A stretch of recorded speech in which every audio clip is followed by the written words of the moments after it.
बर' माहारियारि फरायसा आफादा बंसुआ दिनै क'क्राझार टाउननि कमार्स कलेजनि अडिट'रियामावहाय जोंहा मोनसे लिगेल एवेयारनेस प्रग्राम माने SC ST एट्रसिटिज एक्ट 1989 नि बेनि सायाव जोंहा दिनै बे मेलखौ लानाय जादों आरो बेनि मेन उद्देश्यआनो जाहैबाय बे जोंनि माखासे समफ्रावहाय जोंनि ट्राइबेल बर'फ्रा बे माखासे भारत संबिधाननि जिथु मोनसे आयेन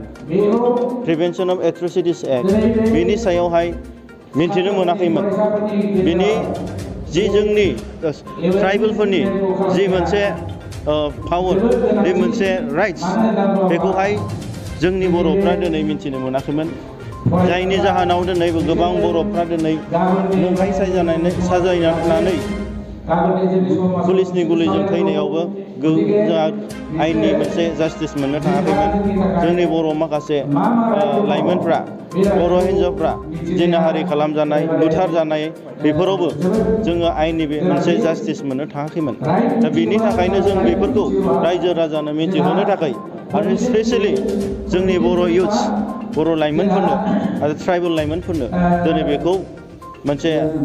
भारत संबिधाननि जि मोनसे ट्राइबेलफ्रा मोनथाय दं आयेननि बाबै बेखौहाय जोंहा मिथिहोनाया बिराद गोनांथार। थांनाय समफ्रावहाय जि जोंनि बर'नि गेजेराव बेफोरबायदि एवेयारनेस प्रग्रामा जाफेराखैमोन, जिहेतु जोङो दिनै बंसु बर' माहारिनि फरायसा आफादा दिनै बेखौनो जोंनि बर' माहारिनि एबा ट्राइबेलफोरनि गेजेराव मोनसे कनसियास मोनसे सांग्रांथि लाबोनो थाखाय दिनै बे प्रग्रामखौ जों बानायनाय जादों। बे हाबाफारियावहाय जोंहा आलासि हिसाबै जोंनि क'क्राझार डिस्ट्रिक्टनि एडिशनेल DC खौ जों लेंहरनाय जादों आरो बेजों लोगोसे स्पिकार हिसाबै जोंनि आसामनि हाइकर्टनि एडभकेट प्लास आरो रिनाउन्ड माने ट्राइबेल ससियेल एक्टिभिस्ट मानगोनां राजु देउरि बिथांखौ जों लेंहरनाय जादों आरो बेजों लोगोसे जोंनि आसामनिनो रिटायार्ड SS अफिसार प्लास ट्राइबेल माने लिडार मानगोनां बगेश्वर श्याम बिथांखौबो जों दिनै बेयावहाय आलासि हिसाबै लेंहरनाय जादों आरो बेजों लोगोसे अफिसार जनकला सार बिथांखौबो दिनै जोङो बेयावहाय लेंहरनाय जादों आरो बिदिनो जोंनि गेजेराव गोबां बारग' एबसुनि दैदेनगिरि मानगोनां सारमोन दंफैयो आरो आबोगनि दैदेनगिरि बिथां दंफैयो आरो जोंनि बारग' NDB बिथांमोनाबो दिनै बाहागो लाफैदों आरो बेजों लोगोसे दिनै बारग' भलुन्टियार फर्सनि दैदेनगिरि बिथांमोनाबो बाहागो लाफैदों आरो बेजों लोगोसे जोंनि बे क'क्राझार टाउनाव थानाय साखाथि फाखाथि जोंनि कलेजेसफोरनिफ्राय फरायसाफ्रा गोबाङैनो 200 जनसो 200 जनसो जोंनि प्रग्रामाव पार्टिसिपेट खालामफैदों। फैबाय थानाय समाव